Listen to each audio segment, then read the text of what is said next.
Good evening, everybody. Thanks for coming up. I believe you all got your is it free drinks? Oh, no, it's just coffee.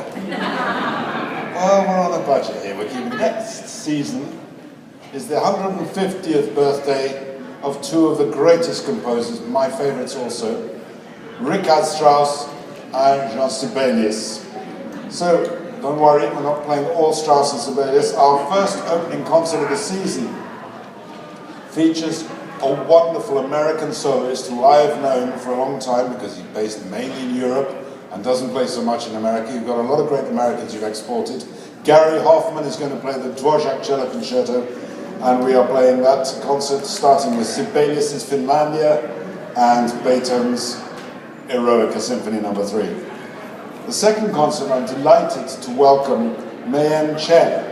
She is one of the rising stars in the world of conducting, and she's going to be conducting an extraordinary program with Schubert's Tragic Symphony No. 4. She's going to conduct a concerto for pipa and orchestra. If you don't know what a pipa is, come to the concert. It is a very, very, very interesting instrument, and just to give you a kind of clue, the first piece on the program is Mozart's Magic Flute Overture. This is the blockbuster, this is my favorite. I will be conducting Wagner's Prelude to Act 3 from Lohengrin in our third concert, with Beethoven's Concerto No. 5, The Emperor. Yes! And knew like that. And in the second half, one of the most fabulous pieces of music. It almost takes all of Strauss's life into 1.5 hour. Strauss Ein Heldenleben, A Hero's Life. That's not to be missed. And then we follow that with the Oratorio Singers of Charlotte, who will join us in Brahms' German Requiem. That is absolutely fabulous. And the Oratorio are fabulous too. They are our symphony chorus. I'm really delighted to welcome next season a great friend of mine for many years, long-standing music director of the Seattle Symphony, and now the music director of Eastern Music Summer Festival in Boone, North Carolina. Gerard Schwartz will come.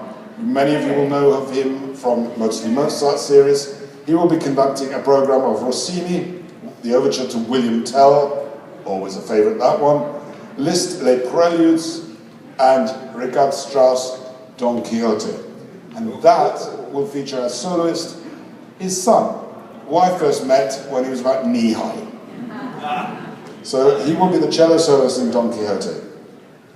The next program is me again, and I think you will all remember that we had the most fantastic young soloists last season. One of them was so good I've invited him back. We opened the program with Mozart's overture to the Impresario. We then play, featuring many members of the orchestra, Richard Strauss's Bourgeois Gentilhomme, which I think you will remember from having played not so long ago. And the second part of the concert will be the iconic symphony, if you like. I think that the two piano concertos of Brahms are almost like his fifth and sixth symphonies. And I'm invited back to play Brahms Concerto No. 2, Lukas Vondracek. There's a little-known Tchaikovsky symphony, which is absolutely fabulous and not often played. Our next concert features that, Tchaikovsky's Symphony No. 2, The Little Russian, with Glinka's overture to Ruslan and Ludmilla, and the Sibelius Violin Concerto, played by somebody who plays it absolutely extraordinarily. A young Finn who has a real affinity with Sibelius. He won the Sibelius competition as a young man. His name is Pekka Kuusisto, and he is extraordinary and a wonderfully imaginative musician. He's not to be missed. And for a long time, I have been a great fan of American music, and I am programming in Classics 8, Copland Fanfare for the Common Man, Barbara Adagio for strings, the Barber Violin Concerto with our concertmaster Kalin Lupanu, the Copland Lincoln Portrait, and Bernstein's Chichester Psalms. It's an absolutely blockbuster American program. Another prize winner, Classics 9, features Bizet's Carmen Suite, which is always a great favorite. Chopin's Piano Concerto No. 2. At last I found a soloist that I want to hear play this, apart from Maria Joao Perez, and perhaps a couple of others. A young lady who won the Chopin competition recently. Her name is Juliana Avdiva, and that concert will finish with one of the most beautiful symphonies ever written. Those of you who came to Sibelius' second symphony in my first season will, if you're fans of Sibelius, Sibelius 5 is just one of the great moments of musical history, not to be missed. Finally, in my first season here, I was introduced to a young American pianist, Natasha Paremsky. She played Rachmaninoff's second piano concerto. To end the season next year, I've invited her to play Rachmaninoff's piano concerto No. 3, and we finish the program with Dvorak's New World Symphony. And at that program, we will be giving a matinee on the Sunday again, as we did last year with Beethoven 9, because it's Mother's Day.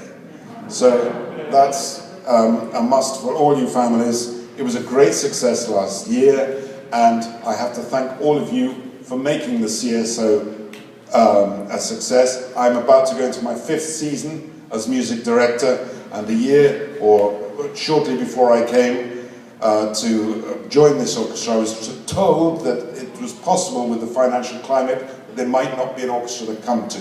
I signed my contract immediately and said, I know this community will keep its symphony going for years and years, and you are. Thank you. I take this last opportunity to thank all of you for your support. Please spread the word. We can go places. Charlotte has got a lot. It's exactly as Alan said. That's why I'm here from London. This is a great city, and the arts can thrive here. And if you just spread the word, keep supporting us as you are doing, I promise you, you'll get it all back tenfold. Thanks very much. Good night.